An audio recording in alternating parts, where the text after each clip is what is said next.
So when do we use higher order derivatives? Well, we use them a lot of the times to help predict what happens with a function.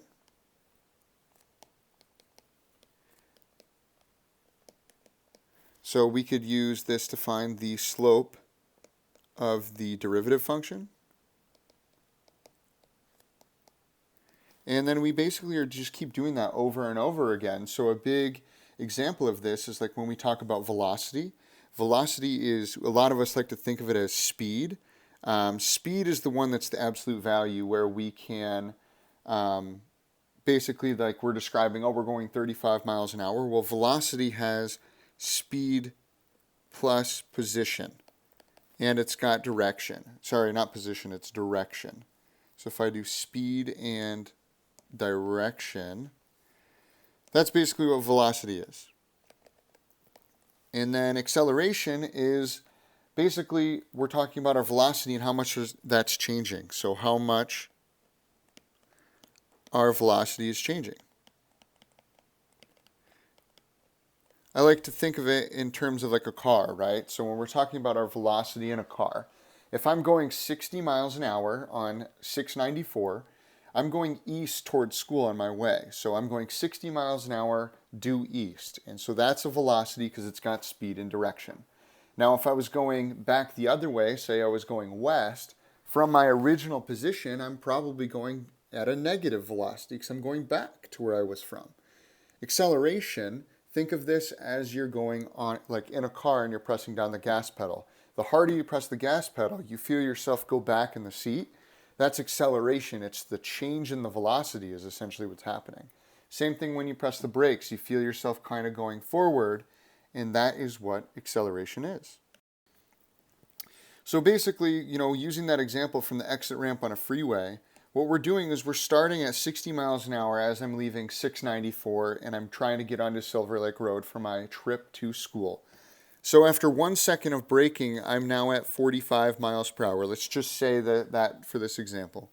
After 2 seconds, I'm at 30 miles per hour. 3 seconds, I'm at 15 miles per hour.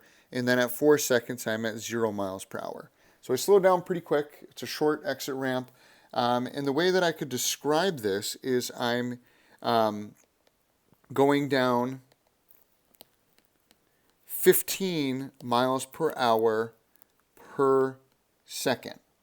So that would be kind of a way to describe my acceleration. So I'm going down a little bit more each time. So now let's look at a graph of if it was position versus time. So say I got on the exit ramp and that starts my position. After 1 second, I would have traveled about this much. At 2 seconds, I'm going to travel a little less because it's at a lower speed. And then at 3 seconds, I'm going to travel even less. And at 4 seconds, I'm going to go and it's going to level out because right here, I am stopped. I'm at 0 miles per hour, which means that my slope should be 0. So when I talk about that in terms of my slope or my velocity versus time, I'm basically using all of these tangent lines to approximate. So at time 4, I should have a 0 velocity. And at each time I started, it was at 60. So say this is 60 up here. Oops. Say this is 60. I started here and then I ended at 4 seconds with a 0 miles per hour velocity. And so if I think about it, this is a line where I'm going down so much, and to the right so much, down so much, to the right so much. And to be quite particular, to go to 1, this is going down 15 miles per hour, and it's going over 1 second. So for each second I go over, so say it went from there to there, and then I went down and over again, and down and over again. Each time, just like we described before, I'm going down 15 miles per hour. I'm going down another 15 miles per hour. All the way to where I end up at 0. So the slope of this line would be minus 15 miles per hour per second.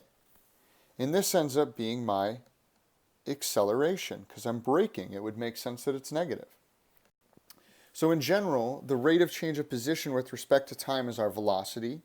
The rate of change of velocity with respect to time is our acceleration. And therefore, we get this following equation that relates them together. So the acceleration is equal to the derivative of my velocity, which is equal to the double derivative of my position.